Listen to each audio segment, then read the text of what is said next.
ce matin, je suis arrivé un petit peu en avance, j'ai écouté ce que vous avez raconté sur la partie aléa climatique. Alors j'essaierai de l'illustrer. On est à peu près d'accord. À peu près d'accord. Il y avait une question sur le piétinement aussi. Moi, j'ai des outils pour mesurer le piétinement, je vous expliquerai.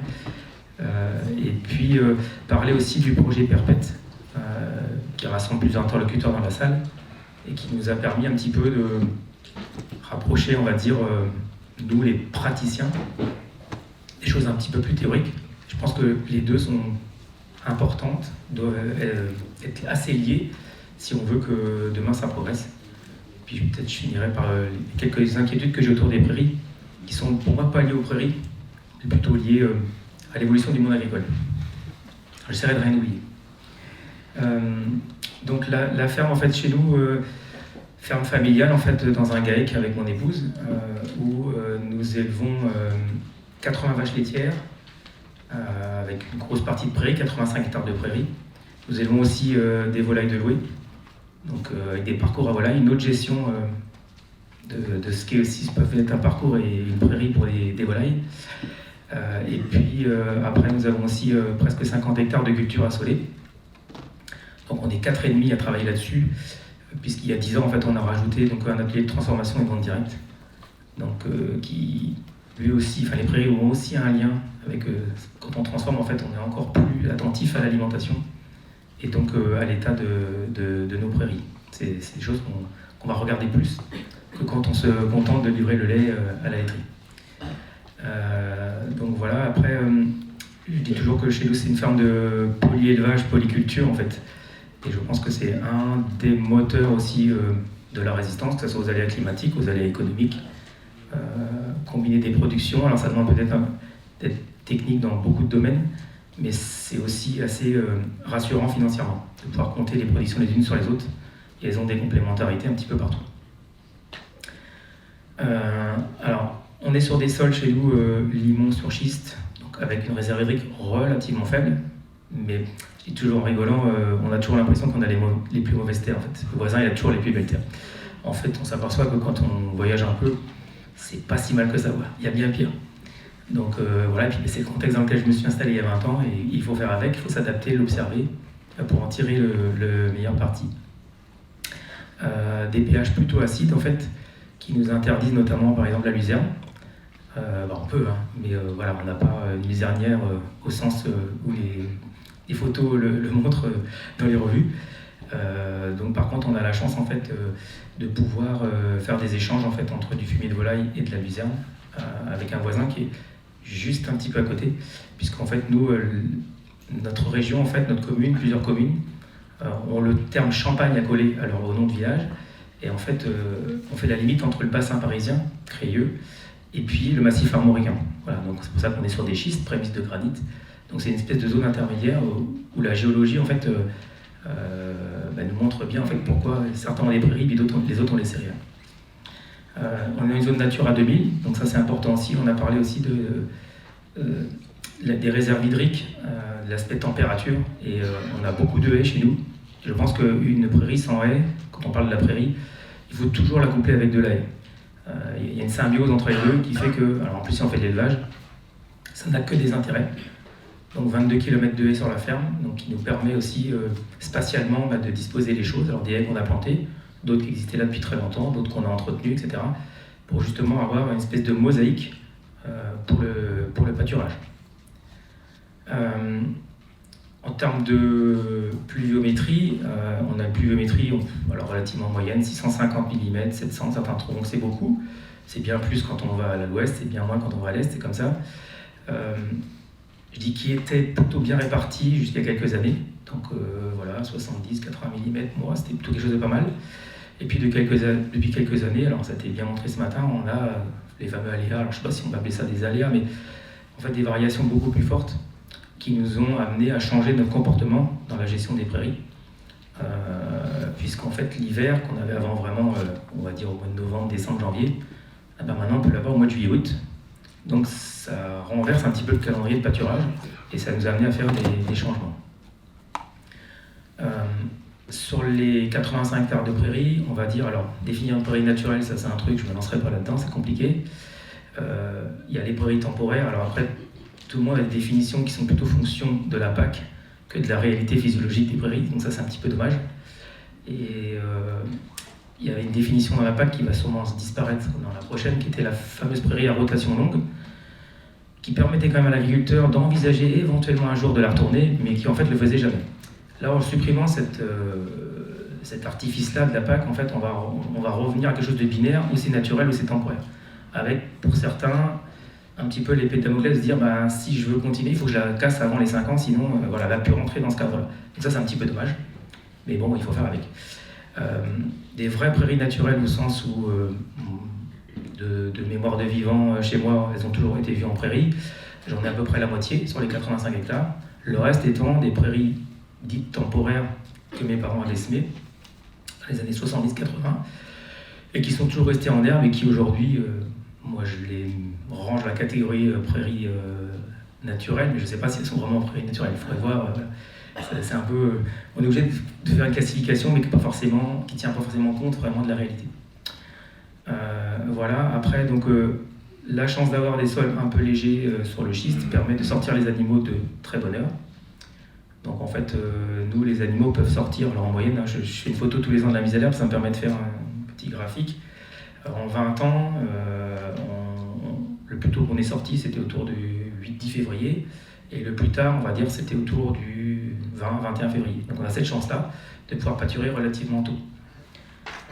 Alors tout à l'heure, il y a une question qui a été posée sur le piétinement. Et, alors moi je dis que j'ai un outil pour mesurer le piétinement, c'est la vache. C'est le meilleur outil pour mesurer le piétinement. Alors quand on débute dans la gestion du pâturage, on peut se faire peur. C'est-à-dire que voilà, on met une prairie un peu mouillée, est-ce qu'on met les animaux? On ne les met pas. Donc je pense que c'est important en fait, c'est le type d'animal qu'on met. 2, le nombre qu'on met, le chargement instantané, ça c'est très important. Et puis 2, le temps qu'on les met. C'est-à-dire que quand on va sortir au 10 février, elles vont commencer par pâturer que l'après-midi. Donc on va les mettre un peu moins longtemps, etc. Et puis après, on ne s'interdit pas, si jamais on avait de nouveau de la pluviométrie importante, de retirer les animaux. Il ne faut pas avoir peur non plus de se dire, bon, une fois que je les ai sortis, tant pis, je continue, on verra bien. Non, il y a quand même des limites. Et puis après, avec cet outil-là qu'est la vache, c'est un peu l'expérience aussi, au fil des saisons, qui fait qu'on voit si on abîme ou on n'abîme pas.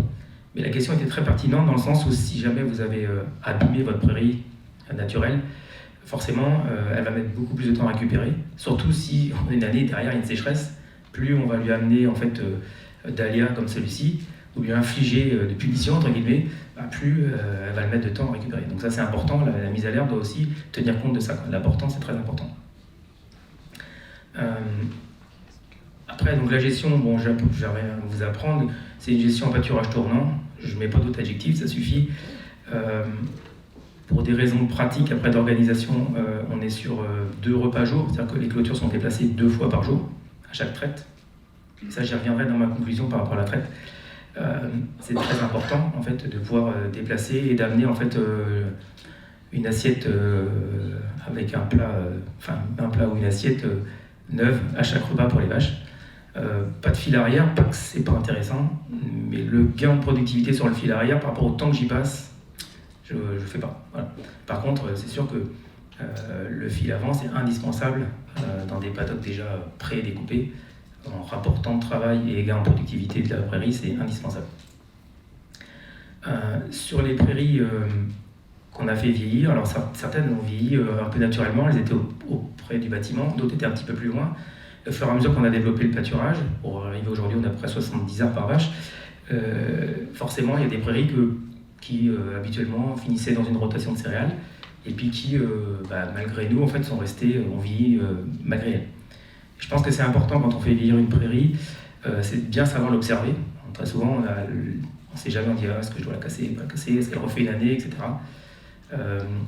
On lui trouve toujours plus de défauts, c'est-à-dire que plus on a envie de retourner, plus on leur trouve de défauts. Et je pense que de temps en temps, il faut savoir leur donner une chance et pas forcément raisonner qu'à une année. C'est-à-dire qu'il m'arrive des fois d'avoir une prairie, je dis celle-là, franchement, voilà, elle a perdu 1 tonne, elle a perdu 2 tonnes. Elle mériterait peut-être de passer sur une période de céréales. Et en fait, en général, je me dis, non, je ne fais jamais comme ça. Décision au premier coup, je lui redonne une chance, une deuxième année. Et de ne pas raisonner à l'année, c'est important. D'essayer de raisonner les prairies sur plus long que ça. Alors, toute cette gestion en fait, des prairies, en fait, nous, dans le groupe dans lequel je participe au niveau du réseau CIVAM, en fait, ça a toujours été un petit peu l'idée de maximiser ces rendements en fait, en les faisant vieillir. C'est-à-dire qu'en gros, même si on observe une petite baisse de rendement au bout de 8, 10, 15 ans, accepter cette baisse au regard de ce que ça nous coûterait en fait à la mettre dans une rotation de céréales. Alors, moi j'ai besoin de cette rotation parce qu'à côté j'ai des volailles, même si ils pâturent les parcours, ça suffit pas, il faut quand même leur amener du triticale, du blé, du maïs, mais on a quand même tendance à essayer de les faire vieillir. Alors aujourd'hui, dans le contexte actuel de hausse des matières premières, d'énergie, etc., c'est des débats qu'on avait il y a longtemps, mais dans un contexte d'économie, enfin d'énergie peu chère. Bon, voilà. Aujourd'hui, je pense que dans les discussions qu'on a dans les groupes, même avec mes collègues qui ne sont pas sur ces systèmes-là, tout le monde se pose beaucoup plus de questions de sortir le tracteur ou pas. Et là, la prairie va avoir un énorme avantage. Je ne pense pas que l'énergie va baisser de sitôt. Et là, les questions se posent en fait de savoir, une prairie, on la fait vieillir, combien, comment, etc. Donc là, je pense que c'est un peu comme le prix des carburants. Je pense que c'est quelque part, ça va nous aider en fait, ce prix d'énergie cher, à faire vieillir les prairies. C'est-à-dire qu'elles vont retrouver un intérêt. Alors, pour beaucoup, l'entrée sera économique, mais après, indirectement, cette entrée, elle sera forcément et environnementale, et biodiversité, et puis tout ce qui a été dit ce matin déjà, quoi.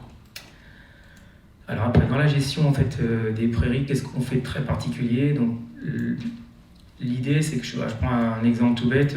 Si une vache, alors ça peut-être changer, elle mange, je l'arrondis à 6 tonnes, c'est plus facile quand j'ai des élèves, si je leur explique. Si elle mange 6 tonnes de matière sèche, en moyenne en France, on va dire que les vaches pâturent 1,5 tonne, 2 tonnes, et on stocker les 4 autres tonnes, peu importe le moyen de conservation. Chez moi, c'est l'inverse. Je stocke entre 1 tonne, 1,5 tonne, on va dire. Le reste est pâturé. Le pâturage tournant en fait, nous permet de débrayer des parcelles donc, qui vont justement constituer ces stocks. Et puis depuis quelques années, surtout avec l'arrivée en fait, du trou fourragé d'été, alors ça ne marche pas tous les ans, mais globalement, parce qu'il faut que j'apprenne aussi, je fais des stocks sur pied en fait. C'est-à-dire que j'accepte de laisser pousser en fait, certaines prairies, de ne pas les faucher, accepter que ça monte à graines. Alors ça a d'autres avantages qu'on a constaté aussi, la montée à graines. Et après de faire pâturer ça, de ramener ces animaux-là en fait, en sautant un tour, de les ramener en fait, sur ces parcelles-là au mois de fin juillet, mettons, si jamais il n'a pas plu en juin par exemple. Alors, ça marche. Après, il ne faut pas que le trou dure trop longtemps. C'est-à-dire que si on est 3 mois sans eau, bon, ça ne marche pas. Il faut être honnête, il y a un moment, il faut bien avoir des fourrages conservés si on veut continuer à soigner les animaux. Mais on peut quand même réduire une partie en fait, de ce déficit et on passe les années où on a un petit déficit hydrique ou une moins bonne répartition des pluies, on arrive à le faire. Par contre, évidemment, si on prend 2020 par exemple, où là on a été presque 3 mois avec pas grand-chose comme pluie, là il a fallu de nouveau soigner les animaux comme on le fait l'hiver. Voilà. Mais l'avantage aussi, c'est que les hivers, parce que moi je note ça, les hivers en fait durent de moins en moins longtemps. C'est-à-dire que sur les 10 dernières années, 3 fois j'ai rentré les vaches après le 1er janvier. Voilà. Donc elles ont passé presque toute l'année dehors. Donc ça, c'est des choses que quand j'étais gamin, on ne pouvait pas faire. Quoi. On voyait bien qu'arrivé au 15 novembre, qu'il fallait rentrer les animaux parce que là, les problèmes de portance, c'était trop important. Il pouvait rester de l'herbe, mais les problèmes de portance, c'était important. Ce qui est bien aussi, donc, quand on rentre les animaux, le repos de la prairie, c'est important, je pense. Voilà, le pâturage hivernal, on a testé des choses. Je pense que la prairie, quand on lui inflige trop de stress répété, il y a un moment où elle repart un peu moins vite. Donc je pense que il faut jongler entre les deux. L'idée, c'est de dire, moins elles sont à l'intérieur, mieux c'est pour nous en termes de travail. Mais d'un autre côté, si on veut vraiment préserver la prairie, il faut lui accorder, on dit toujours 2 mois, mais 1 mois et demi au moins de repos, je pense que c'est vraiment indispensable. Alors après, si plus vous avez grand, plus vous pouvez permettre de différer le repos pour avoir le mois et demi, 2 mois, mais je pense que ce repos est vraiment indispensable. Ce qu'on constate depuis quelques années, au niveau de la pousse de l'herbe, c'est que la pousse, un petit peu comme pour les viticulteurs, ça démarre beaucoup plus tôt. Quand je dis beaucoup plus tôt, on a même des fois l'impression que ça ne s'arrête pas. On a les turicules de vers de terre, bon, ça remonte, mais on n'a plus la terre comme on avait. C'est vraiment la végétation en fait couvre beaucoup plus. C'est vraiment cet arrêt qu'on avait avant. On avait il y a 15 ans, on avait encore un peu de neige. C'est un truc qu'on n'a pas vu depuis une dizaine d'années, des choses comme ça, où il y a vraiment l'hiver n'est plus marqué. Et du coup, il faut démarrer beaucoup plus tôt. Donc ça, c'est très important de décaler ces calendriers, de ne pas avoir peur de démarrer beaucoup plus tôt. Quitte à se dire, mince, on est au mois de février ou au début mars, c'est un peu bizarre, on n'est pas encore en avril, mais il faut quand même démarrer. Et puis si jamais il y avait un excès d'eau en avril, ce qui peut arriver, il ne faut pas hésiter à être 48 heures, des fois 3 jours, à rentrer les animaux. Alors ils n'aiment pas ça, il y a une perte de production en lait, mais c'est pas grave au regard de la prairie, puisque c'est la prairie qui fait la production de lait et non l'inverse. Donc du coup, c'est important de ne pas les dégrader quand on a ce schéma qui se présente. Ça, c'est très important. Et puis après, par rapport à l'été, oui, quand on arrive à l'été et qu'on a ce fameux déficit fourrager, le stock sur pied, plus quand même un minimum de fourrage conservé. Alors moi, chez nous, on fait de l'ensilage d'herbe parce que c'est le plus simple, le moins cher. Voilà, après, d'autres sont partis sur des séchages en grand, choses comme ça. Après, c'est des investissements aussi, donc il faut tout calculer. Après, c'est une histoire plutôt économique que prairie. Voilà. Mais moi, je trouve vraiment l'intérêt à les faire vieillir, peut-être parce que je vieillis aussi, c'est peut-être lié, mais je pense que c'est important que par exemple, il y a 10 ans, je ne les observais pas comme je les observe aujourd'hui. Il y a aussi l'œil de... il y a des choses qu'on remarque, qu'on ne remarquait pas avant. Et sur le stress et la reprise, alors une chose que j'ai remarqué pour illustrer ce que vous disiez ce matin, quand on a, alors les derniers, moi je me rappelle 2003, où j'en ai une qui avait vraiment mes grillés de chez Grillé. 2003, il y a eu 2011. Bon, alors, elles ont vraiment souffert. On se demandait, on se dit, mais ça va jamais repartir. Ça ressemblait à des champs glyphosatés. Et ça va jamais repartir. Et en fait, si, ça repart, quoi. C'est un truc, voilà, ça repart. Et globalement, je trouve que plus elle est stressée à la première goutte d'eau, plus ça repart vite. Alors que par exemple, si on compare par rapport à l'année dernière, qui est l'année idéale, on appelle ça l'année bretonne, l'année dernière, en gros, il a plu tout le temps, quoi. Après, plus ou moins, mais tout le temps. On a quand même réussi à faire les serres à la paille sans mouiller la paille trop. Enfin voilà, c'est vraiment l'année idéale. Mais la production d'automne n'était pas exceptionnelle.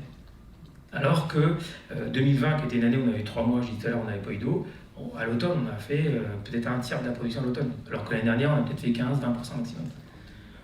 En fait, j'ai l'impression que la prairie, elle a comme une espèce de faculté en fait, à compenser ou à s'adapter en fait, à ce que le climat lui impose.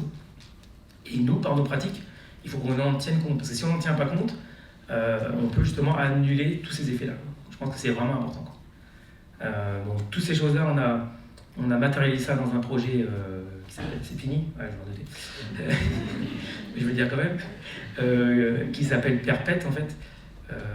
Donc un projet donc, piloté par le réseau CIVAM, où ça nous a permis un petit peu justement de caractériser en fait ce qui est une prairie vieillissante, de la relier aux attentes qu'on avait les uns les autres, parce qu'on n'a pas tous les mêmes attentes, on peut être voisins, pas avoir les mêmes attentes, on n'a pas la même façon, même si on fait du lait ou de la viande, on n'a pas les mêmes façons de travailler, on n'a pas l'organisation du travail différente, on n'a pas la même main d'œuvre, on n'a pas les mêmes outils. Voilà, et donc ça nous a permis de caractériser ça, et puis de rapprocher un petit peu tout ce que vous faites en matière de recherche ou dans les instituts, avec ce que nous on pratique, quoi. Et je trouve que cet échange-là est vraiment important, ça c'est clair. Et pour conclure, parce qu'il faut que je conclue, moi ce qui m'inquiète vraiment beaucoup pour les prairies, pour l'avenir, c'est pas forcément les prairies en elles-mêmes, parce que je pense que si on les observe bien, on arrive à bien travailler avec.